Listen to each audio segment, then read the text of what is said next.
Okay, let's do it. Okay. All right.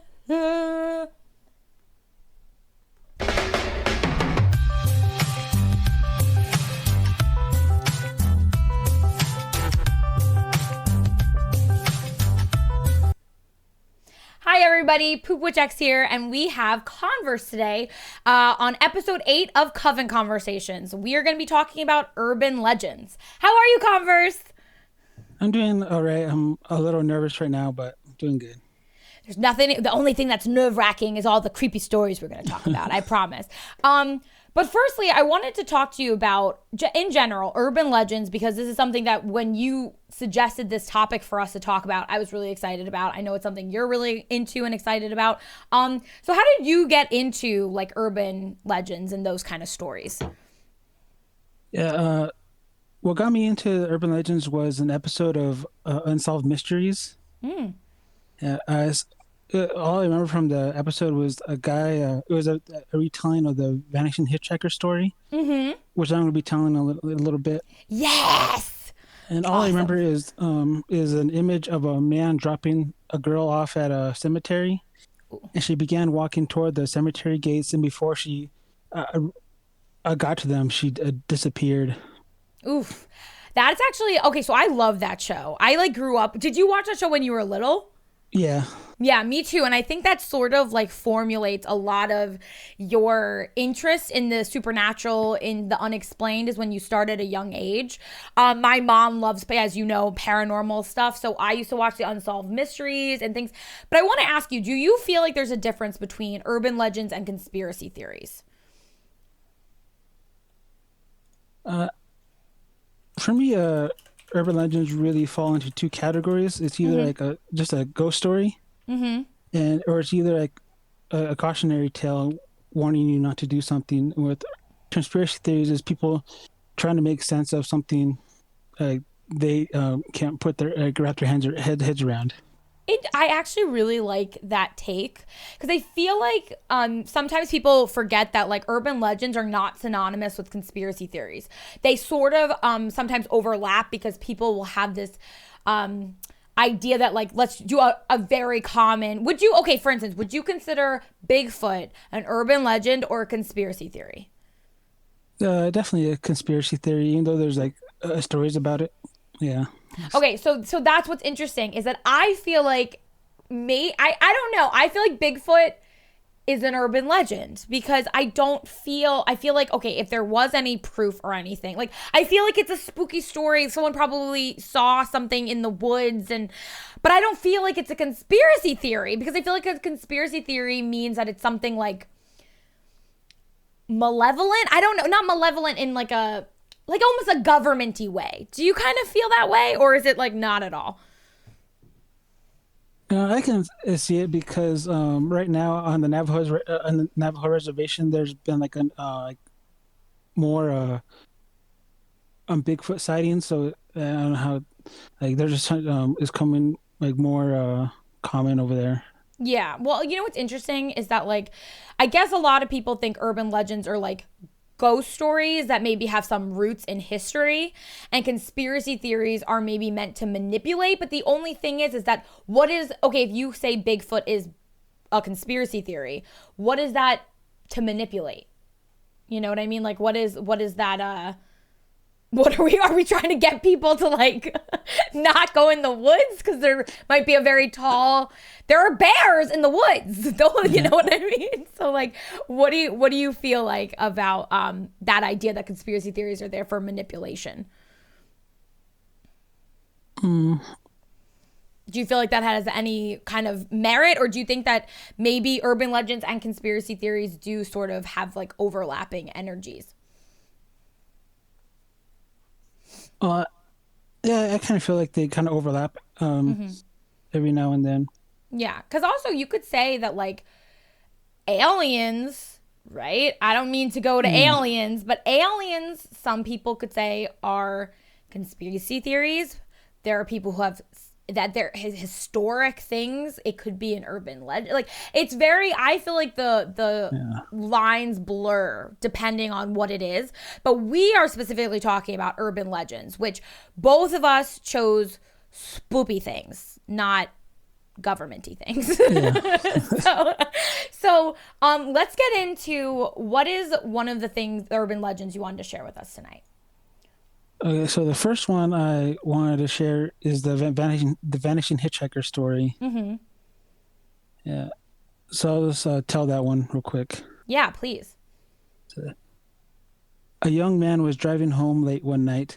It was raining out, and as he turned a corner, he saw a beautiful young woman in a white dress with her thumb out. Without thinking, he pulled to the side of the road and let the woman into his car. The first thing he did was give her his jacket. She wrapped it around herself and said, "Can you take me home?" The young man agreed, and they began to drive off. The young man introduced himself, and she gave him her name, Casey. The young man asked her why she was hitchhiking, and she told him that she was having car troubles. They talked a little bit more, her giving directions when needed, and they were getting along pretty well. The young man began to think that when they reached her house, he would try to ask her out on a date. Mm. They finally reached her house, and the young man built up his courage to ask her out. He turned toward the passenger seat, but Casey was gone. Mm. The young man looked down at the seat and saw a wet spot from where she had just been sitting. He assumed that she had simply gotten out of the car without him noticing. He thought about knocking on the door to ask her out, but the house was still and quiet, and he decided not to risk waking up her parents. So he drove home. The next day, he drove back to the house and knocked on the door. A few moments later, the door was answered by an old woman. Too old to be Casey's mother, the young man thought. Before he could say anything, the old woman said to him, You're here about Casey, right?" "Yeah, I am," the young man said. "Is she home?" "We should come inside," the old woman said. The young man went inside, and the old woman gave him a plate of cookies as she explained the story. Her daughter Casey had been coming home from prom one night 10 years prior, and she got into a car accident. She ran off the road and hit a tree. Her and her prom date were killed instantly. Every year since, a man has come to her home saying they gave Casey a ride home. Mm. The young man didn't believe a word of this, so the old woman told him for proof to check the local cemetery, and he'd see her grave. The young man left and drove immediately to the cemetery. He got out of his car and began exploring. It didn't take him long to find what he was looking for, though, because he saw his jacket draped over one of the headstones. Oh, man. Wow. Okay, so is that the whole story? Yes. Okay, so that is, first of all, you've seen Supernatural, right, Converse? Yeah. Doesn't that remind you of the episode of the woman in the nightgown? Do you remember that episode? Yeah. I wonder if they based it off of this urban legend. Yeah, that was actually Supernatural's first episode. Yes, thank you. Where they pick up, and it was so, when you were telling the story, that episode just kept popping into my head because I actually think that they kind of use that urban legend because the girl on the side of the street and picking her up, that is really interesting. And I think that's actually, this urban legend that you're talking about is a pretty famous one. And yeah. I think that it's interesting how urban legends even make it into, a lot of them actually make it into our, entertainment, and we use them to base off of new and scary stories. So I think Supernatural absolutely took this story and tweaked it, but made it for that show because it's so similar, so similar. And I love that episode. Yeah. So why do you like that one, that urban legend? Like you said, it's a very famous urban legend, and to me, I consider it like the first one that pops into most people's heads when they hear urban legends. Absolutely. That it's one also that I feel like the imagery behind it, with his jacket over, I'm getting chills, but getting the jacket over the tombstone and I always envision, first of all, I love the way you told that story. I feel like you told it in such a way that I could really envision the whole thing, and that creepy moment of the wet spot when she's not in the front seat anymore. I love that story. And I feel like one of the good things, or one of the things about a good urban legend, is it makes you feel something. Like you feel like a chill, you feel like an ache or something sad. And that's how I definitely feel like that one. Definitely. So I wanted to, I'll share, we'll go back and forth if that's okay. Cause I'll share one. So I decided, cause I knew, Converse is doing, a variety of different urban legends, and I decided to look at it from a state by state. So what is the most famous urban legend of that state? And I tried to pick states that a lot of you guys are from. So I found an urban legend. I wonder if you've heard of this, Converse. The Charman in California. I've heard of that one. Yeah. You have heard of it? Damn, I wanted to. Oh, you haven't? Mm-mm. Okay, good. I wanted to stump you because I know you're like the king of urban legends. But so the Charman of California. The Charman's origin story is gruesome. A father and son were both caught in a house fire and horribly burnt in 1948. After the fire, the son became so mentally unstable that he killed his own father. When the police found the son, he was so unrecognizably burnt they didn't realize he was alive. So he ran away before they were able to arrest him for the murder of his father. Ever since then, the Charman is still spotted wandering the woods surrounded Ojai. I think that's how you say it. Occasionally approaching tents of innocent campers or pretending to be a hitchhiker and then attempting to attack them. He's been seen many, many times over the years and no one has been able to find his whereabouts. Isn't that interesting? And I think that stories, what I like about that story is one, California is known for fires. So I feel like that is pretty intense. But what I like about that story is that they are still sightings of him to this day. In 1948, the house, it burnt in 1948. Like, how are there still sightings? He'd be an old man now. Yeah. And I like that there's mystery behind that, How do you feel about the Charman? Yeah, I feel like that's a lot of formulas for a lot of urban legends. Mm-hmm. Yeah. And you know what I also think is interesting is that, when there are these, I didn't want to, some urban legends are pretty hardcore, so I didn't want to go too far. But what I thought was interesting about that story too is that there are actually articles where they have like almost like Bigfoot, where like it's like a blurry image of somebody running, and they called it the Charman. And it's been ongoing up until this day. People still say they see the Charman in Ojai, California. Yeah. So that's really interesting because also like he'd be an old man. So how does that play into it? How does that work? So I thought that was a really, really interesting little one. So which one do you have? My second urban legend is actually my favorite urban legend. Mm-hmm. It's called The Hook.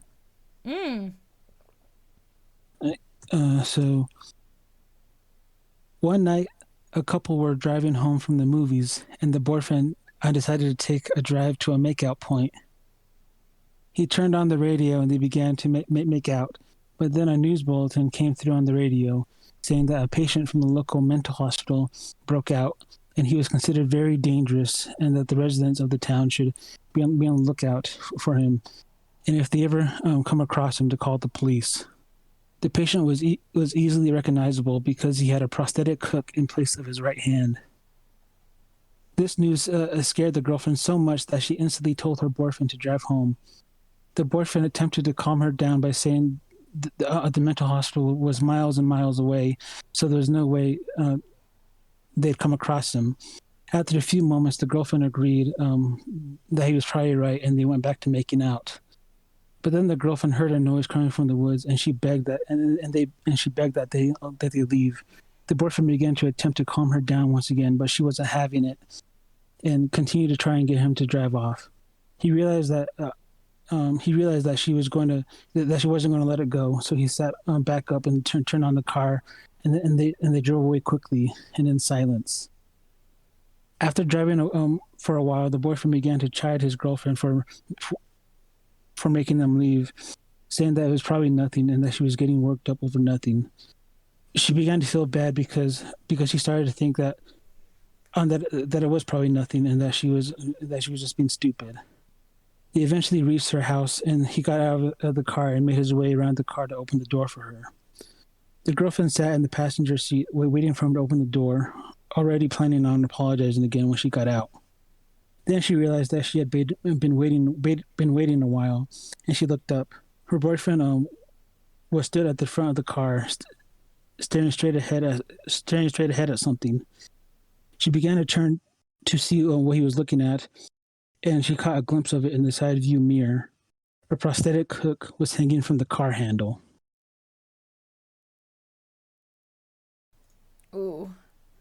Okay, so that one also was there also like a reference to that in Supernatural? I swear there was. Yeah, there was a Hookman episode, right? It's very interesting how I feel like I was thinking about it and I was like, this sounds so familiar. But I didn't know if it was also Supernatural just knocked off all urban legends, evidently. Okay. Okay, so that one is interesting. I feel like that is definitely that I think that's one of the first ones I've heard as a kid too. So what made you like that urban legend? What makes you feel like that one? Well, when I was in sixth grade, we had a class where at the beginning of each class we had to read for 10 minutes, and then we had to write about what we read. And I had a book, a ghost story book, and that was one of the stories in it. And I think I probably read it like 20 times for that class. Oh wow! Oh, so this one's like a deeply rooted one for you. Yeah. Wow. Oh, I love that. I actually really I like that because it's something that you remember from your childhood, which is really cool. I don't think that I heard of I feel like the first time I heard this one, I heard the previous one before Supernatural, but this one definitely made me think of Hookman from Supernatural for sure. But I love that is rooted very deeply from your childhood. One that is very deeply rooted in my childhood. I'm from New York, as you guys know, but the Jersey Devil was one of the ones I wanted. I feel like everyone's heard of the Jersey Devil. Have you heard of it? Yeah. Yeah, it's a good story though, and I'm gonna read the lore behind the Jersey Devil, but the Jersey Devil, you could have a whole podcast. There is so much history on the Jersey Devil. It's crazy, but I'll read you guys. It's a little bit long, but hopefully I can read quickly. The New Jersey Pinelands is home to miles of pine trees and sandied roads, but it's also home to New Jersey's most infamous resident, the Jersey Devil. Designated in 1938 as the country's old state demon, the Jersey Devil is described as a kangaroo-like creature with the face of a horse and the head of a dog, bat-like wings, horns, and a tail. For more than 250 years, this mysterious creature is said to prowl through the marshes of southern New Jersey and emerge periodically to rampage through the towns and cities. The most widely held belief about the origin of the Jersey Devil is that Miss Leeds, a resident of Estville, I'm sorry for any New Jerseyans if I don't know if I'm pronouncing that right, Estelville, I don't know, was distraught when she learned she was expecting for the 13th time. In disgust, she cried out, "Let it be the devil." The story continues that the child arrived and it was a baby devil. The creature then gave a screech, unfolded its wings, and flew out the window into the adjacent swamp. Countless stories have circulated describing the devil's escapades, raiding chicken coops and farms, destroying crops, and killing animals.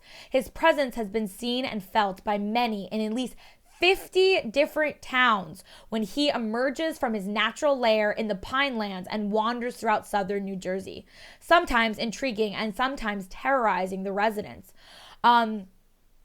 Posses were constantly formed to apprehend the devil, but to no avail, and at one point, as much as $100,000 was offered for the capture of the Jersey Devil, dead or alive. Several reports of the Jersey Devil's death has also proved to be inconclusive, and even the scientific community could not explain its existence. Belief in the Jersey Devil is quite real and based on records of concrete occurrences. Reliable people, including police, government officials, businessmen and women, and many others who have integrity, whose integrity is beyond question, have witnessed the devil's activities.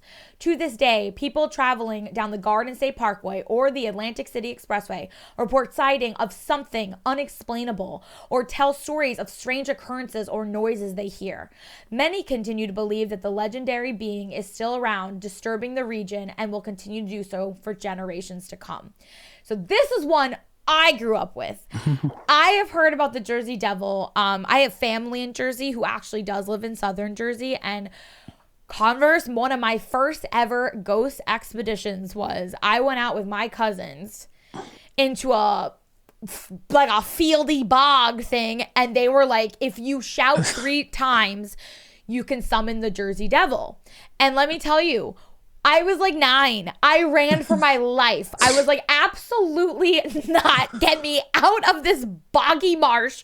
But it is very deeply rooted, the Jersey Devil in New Jersey. And honestly, in the tri-state area, everyone has heard of the Jersey Devil. And what's really weird is I watched a documentary about the Jersey Devil. And what's interesting is, and now tell me if I'm wrong, Converse, a lot of the times with some urban legends, there will be like discrepancies between the witness accounts. Like someone will be like, oh, they're very tall, and someone else will be like, oh, they're kind of tall. Like, there's not. The interesting thing about the Jersey Devil is that everyone describes it the same, which is very unusual, especially with like a creature that's weird, to like have the same details. So this one hit home for me. So yeah. That was one of my favorites. Yeah, I might heard about that one before, but I knew like the backstory of it. Mm-hmm. Yeah, I just remember in like an episode of Comic Book Man, there was an episode where they went out into the woods and looked for the Jersey Devil. Yeah, it's very common. And especially if you grow up in that area, people do say, be careful for the Jersey Devil when you're, out after dusk, if you're near a farm. It was the 13th child of a very fertile woman who cursed it. Yes. Which also, did you guys, or Converse, did you read The Fifth Child? It's a book that my teacher forced me to read in high school. But I feel like it's very similar in a weird way to this story where she has this 5th child and it's like a monster baby. It's all messed up, but it sort of reminds me of that a little bit. But yeah, it does. It's sort of Chupacabra-esque too. But yeah, this one goes way back, way back. So yeah, that was one of my favorites. Yeah. You're up, buddy. Show us the next good one. So this is the last one I'm gonna share, and I'm not gonna I'm not gonna say the title because it gives away the ending. Okay, don't tell us the title. Oh, that's even better. Okay, good. Yeah. A teenage girl was home alone for the night while her parents went out to have dinner and some drinks with some friends, and they told her they wouldn't be home until very late. The girl was by herself with just her dog to protect her. She had her dinner and watched some TV, and she decided to go to bed at 11:30, her dog taking its usual spot under her bed. She woke up at around 1 a.m, and she heard a dripping sound coming from the bathroom. She just assumed that she didn't tighten the faucet tight enough and ignored it, but it did make her feel a little uneasy. So she hung her hand over the side of the bed, and her dog began licking her hand, which instantly calmed her down. She woke up a little while later to the sound of her parents coming home. Knowing that her parents were home gave her the confidence to walk into the bathroom and tighten the faucet. She walked into the bathroom and instantly screamed. She saw her dog dead, a slice down the middle, hanging from the shower curtain rod. His blood dripping into the tub, and written on the mirror in blood was one sentence: "Humans can lick too." Oh no! Yeah. That's terrible. No, poor puppy. No. Okay, so you know what's interesting? I've actually I haven't heard that one, which is unusual, but I feel like, is that a fear of any of it? I feel like that's a fear. Like, I don't like to dangle my foot over the edge of my bed because I feel like something's gonna grab my foot. You did not just help me at all. That is terrible. Poor dog. I hope that one, for the sake of my own sanity, is fake, because that makes me really, really sad. But that was a good one. What is that one called? The story is called "Humans Can Lick Too." Oh, no. Oh, that's horrible. Yeah. No. Oh my gosh. Okay. Well, Yeah, I have no words for that one. That is so sad. What made you pick that one? I know it's sad, but I just thought it'd be cool, the one to share. And there's actually a lot of I saw like a lot of versions of it on horror movies. Mm-hmm. Yeah. And they made the intruder like an online predator that the girl was talking to. So yeah. So you know what's interesting is that it's kind of true. Like, it's a human that licked her. And the truth is that humans are usually the scariest of all the monsters, which is very true. And I think, but did the dog have to? No, that made me sad. Well, I wanted to share an urban legend that I've personally experienced, one that's in New York. So I've talked about this before, but where I grew up, it's not very well known unless you grow up in the area, but I thought you guys would really like this story. I don't know, Converse, if you've already heard it, because you've been with me a long time and I probably have told it before, but when Aiden and I first started dating, he took me to a place called Buckout Road. And I know Aiden's playing poker, but if he were listening, he would remember this. I'm going to read the backstory about Buckout Road, and I will then tell my personal experience, but this is quite it's very scary. So, during the lead up to Halloween, you probably heard spooky local stories, gruesome murders, and urban legends. The most famous being the legend of Sleepy Hollow, of course. That's also in New York, in the area that I grew up. The one of the teenagers often repeat throughout the lower Hudson Valley, though, is the urban legend of Buckout Road. The story of Buckout Road is a spooky stretch of in the county that I grew up. It's similar to the Bloody Mary story. You drive to Buckout Road, you stop at the Red House, you honk your horn 3 times, and then cannibal, flesh-eating albinos come out and rip you from limb to limb. Don't believe me? Just try yourself. Or maybe it's witches. Who knows? Apparently, 3 women who were accused of practicing witchcraft were burned at the stake right on Buckout Road. Or was it murder? It's also been said that Isaac Buckout, that's Buckhout with an H, shot his wife and a neighbor with a double-barreled shotgun there. And it says, like, has like a link to that story. So yes, many ghoulish stories are associated with the same stretch of this area. But by far, the most repeated is the yarn about the albinos. Perhaps it's just so darn weird. So basically, the story I heard growing up was that John Buckout, and this is how urban legends change over time. I heard the urban legend that John Buckout, he lived in the big red house at the end of Buckout Road, and he killed his wife and his children in the house and then hung himself on this archway at the end of okay, so I'm going to paint you guys a picture. Buckout Road, it is a very spooky, scary street. It's a winding, narrow, it's barely passable for 2 cars road, that winds up and ends at a dead end. The dead end has a big house set way, way back, a pathway leading to the house with an archway at the edge of the street. So you have street, archway, long walkway, big red house. But it's at a dead end. And at the archway, there is a big, like, erected monument that, honestly, I don't know who it's for. It's so dirty and disheveled. It's, like, hard to see what's on the monument. But just driving on that road is very scary.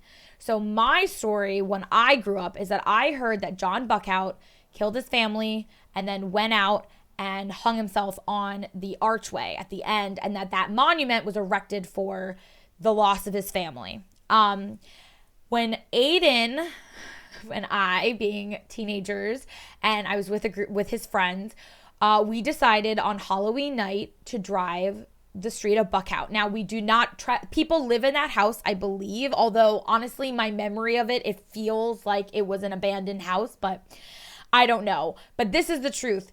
We drove up the street and it was such a winding, terrifyingly dark, narrow road with woods on either side. It's the only house on the street. We parked our car facing the monument and we honked 3 times like you're supposed to. And by the way, stupid teenagers. And a bunch of black crows flew out from behind the monument and scared the bejesus out of all of us. We all screamed, and then, but the only way to leave that street is you kind of have to like back up, reverse, and like swivel around, and it's very, very, very narrow. I cannot emphasize that enough. So we honk 3 times, the crows fly out, it scares us half to death, but then the driver, his name was John, he's like, all right, time to go, we're leaving. And I get chills talking about this because honestly, listen, it was such a scary moment. It was so dark. It was Halloween. Everyone was already in a heightened state. But as we start trying to back out and leave, this whitish figure starts walking. It looks like kind of, I don't know how to explain it, like out from the wooded area towards the car. So John is freaking out. He starts to literally try like back up, reverse, and like try to get us out of this like dead end street. And as we turn around, I swear it looked like something started running towards the car. He turns, he starts bolting back down the street. And as we leave the street, all of us see this like white figure standing at the edge where the archway is. And we book it out of there. We were all screaming and freaking out. We didn't see another car for miles. Buckout Road is super, super long and super narrow and dark. And we were so freaked out. None of us ever went back. This isn't a thing that like any of us were like, oh, this is so cool, let's go back and do it again. Like it was such an insane moment. So when I didn't know about the witches or anything like that, but I heard about the albinos. I think that's silly. But the John Buckout story, there are articles that said that he either, I don't know for sure I know he shot his family, but if he shot his neighbor too. I don't know what the white figure was. I don't know, but that was my one exploration of an urban legend, and I say not again. No, thank you. Yeah. No, no, thank you. But yeah, so that's one that happened in my town, which I think is horrible. Yeah, yeah, it was not fun. I really like watching videos like that where people actually try and like go to these places to see if the urban legends are real. Yeah. So I also have one for you, Converse. New Mexico. I wonder if you've heard of this. Is that Highway 666 or La Llorona? No, I think this is. Wait, what'd you say? La Llorona. No, I don't think so. It's maybe I'm saying I say is it. No. LLORNA. No, it's LAMALAHORA. Yeah, that's it. Oh, it is it? Yes. I think you just said it so fast. I was like, no, it's not it.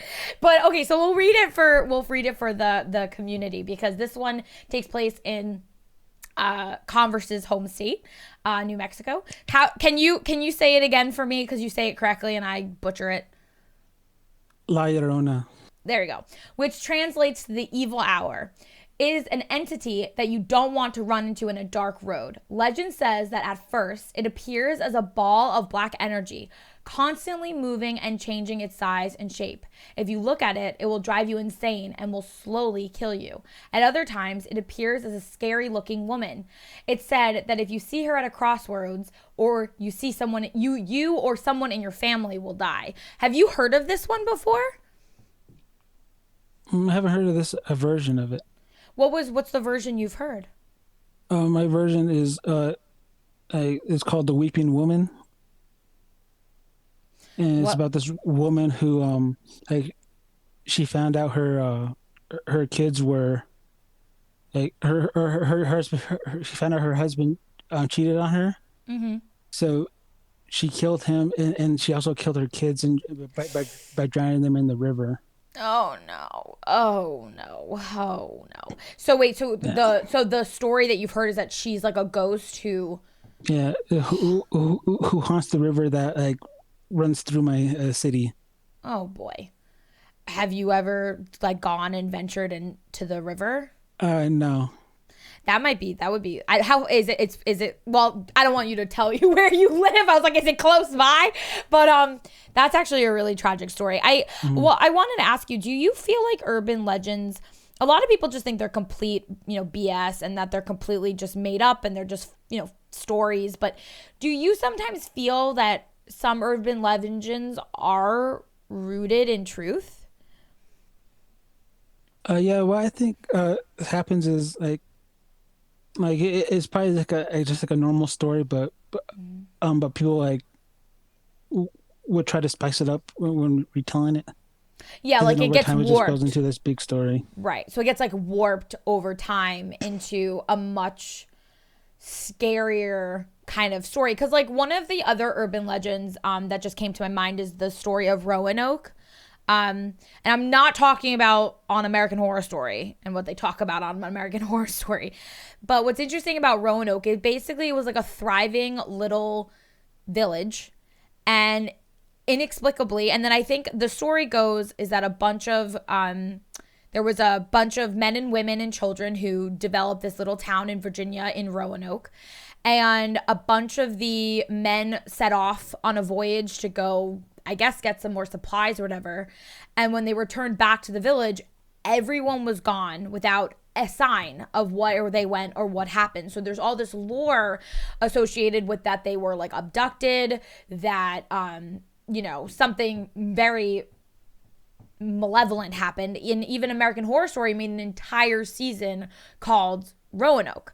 So that's one of those interesting things that I wonder if it's just something simple. Like maybe they all, at the time that this was happening, this was when there was a lot of discourse between the new people who came to this land and stole this land, and then the people who lived in this land and this was their land. Could it be that there was something that happened during that time? Could it be that they just up and left to go find somewhere else because they ran out of supplies? Like Yeah. what? But then it gets warped, and now there's people who are there's incestuous inbred people living in Roanoke. There's the black-eyed children. There's monsters in the village of Roanoke, to the point where there's literally been TV shows made about it. So I feel like you're right. Maybe there's an easier, like it's just a simple thing that happened and it gets, warped over time to change. But it's interesting. Like I would go visit Roanoke because even still the it's there's a triangle in Roanoke, in Virginia. It's very, very powerful. So I feel like sometimes there's truth and sometimes it's stories that have changed over time. But I do think it's, interesting too. There's so many too. Do you feel like a werewolf? Do you feel like werewolves are a form of an urban legend, or do you feel like that's not like that they're not? Mm. Uh, well, I want to classify them as urban legends just because Mm-hmm. it was already a scary story to begin with. Mm-hmm. Yeah. Yeah. Well, because what's interesting is when I was preparing for today, I was thinking like, are like vampires, are werewolves, are those urban legends? Because some Mhm. people, or I wouldn't say conspiracy theories. I don't feel like conspiracy theories works with werewolves or with vampires. But what's interesting is that I feel like where who like and yes, you could say that there's like a vampire kind of disease that has existed where you're very you have to be very careful in the sunlight and you're anemic or whatever, but like who in the hell could have created a vampire? Like what human could have constructed that? Like there's so much lore behind it. So like could it be like that there's some truth behind the urban legend of werewolves and like vampires and stuff like Mhm. that? Like could there be some, or is it just a story that's been added to and warped and changed over time, and now we have Yeah. the common day Vampires. Yeah, and Crossroads Demons, which is a very common narrative in TV shows like Supernatural. Do you want to explain Crossroads Demons? Or devils? You can call them either one. I don't really have that much information Oh, on that type. because like they say that there's like in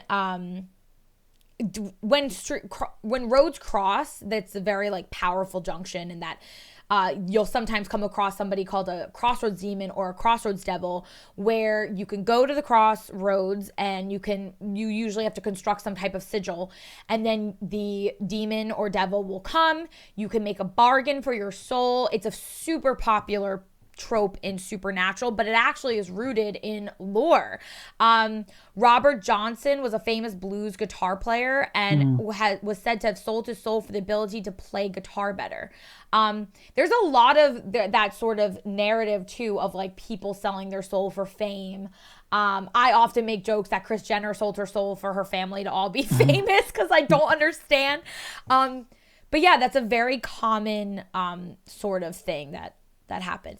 Okay, going back before, because someone brought this up, would you say that, you know how there's this like theory that that aliens made the pyramids in Egypt? Would you say that's a conspiracy theory or an urban legend? How would you classify that? Actually, heard another thing that a teacher told me, where she said that the pyramids were a landing strip for aliens. Oh, Yeah. I have not heard that one. Interesting. They were like a map for them? Yeah. Huh. Wow, I've never heard that one. Okay, so I obviously heard the narrative that like aliens made the pyramids, which I feel like no, they did not. Yeah. But at the same time, like I can understand how there are things that are, I mean, not the pyramids per se, but there are things that are unexplained, and that can be, you know, put into different categories and kind of things. Like the legends, if you press the elevator buttons at the right time, or you know, you go into a different dimension. Actually, there's been a whole. Have you heard about the thing that's going on with the Cecil Hotel? A little bit. The Lisa Lamb, that one. Yes, there was like Yeah. I there's documentaries just pouring out. Obviously, again, a lot of entertainment has been made off of these things that have become sort of synonymous with spoopy in our society. But the Cecil Hotel has been, my mom actually and I were talking about this. The Cecil Hotel, even back when like my mom was young, everyone knew that place was a hotbed of horrible activity, that serial killers would often like literally show up bloody and go walk through the friggin' corridor and be like, hello, all bloody. Like it's a very common and terrifying place. And now there's all this documentaries coming out, because this woman who might have been in the throes of a very traumatic mental issue going on. No one really knows what exactly happened. There's a lot of speculations, but something went down, and there's video of her talking to, it looks like herself, but then things that are happening, and she ends up passing away in a really odd way at the Cecil Hotel. It's really interesting. It's very unsettling though, so I would say if anybody like doesn't like very upsetting things, to maybe not watch it. But it really is fascinating that sometimes certain places, it's not just an urban legend, sometimes certain places are genuinely not good. The energy about them is not good. And American Horror Story made an entire series called Hotel, based on the Cecil Hotel. So do you think historically scary stories are like their own class? Like, do you think that the people in those eras that are telling these stories would have thought that, oh, I'm telling an urban legend? Or do you feel like this is something that they're talking about and it's very truthful in that moment? Yeah, like where do legends stop and urban legends start? Yeah, I think it was just like them telling what was happening, and then over time just warped into something to scare people. So do you think that like these were originally, campfire stories that people were even just making up and were just stories? Or do you feel like, when does just a story become an urban legend? Does enough people have to experience like, the same sort of thing for it to finally become something that's like an urban legend and not just a scary story you tell around the fire? Where is the distinction? I feel like at a certain point, all these stories might have just been started from one story. But like the Jersey Devil, lots of people have seen it. Yeah. Well, it's kind of like if you're at school and you tell somebody something, they'll go and tell their friends, and those friends will tell their friends, and it just spreads that way. And it just keeps changing and warping over time. And like there are so many, and what I think is really interesting is that so much of our entertainment has actually come from urban legends, and how even, previously someone was talking about the Mothman. Have you heard of Mothman? Yeah, a little bit of it. Well, there's a whole movie called The Mothman Prophecies, Yeah.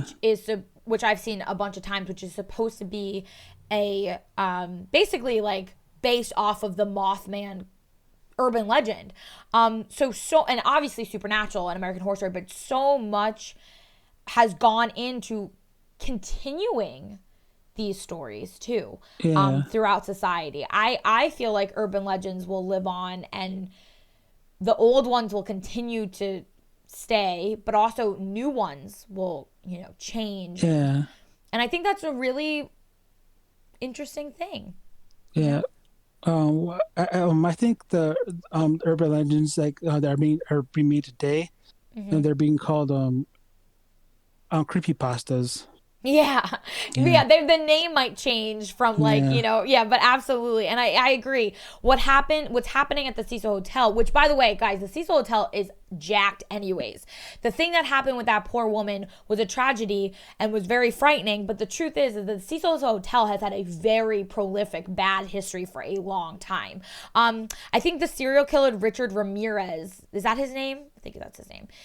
He lived in the Cecil Hotel for months. Like it's not a good place. There's a lot of negative stuff coming out of that place. But yes, I feel like already what happened to that girl in the Cecil Hotel is already becoming an urban legend, and people are already.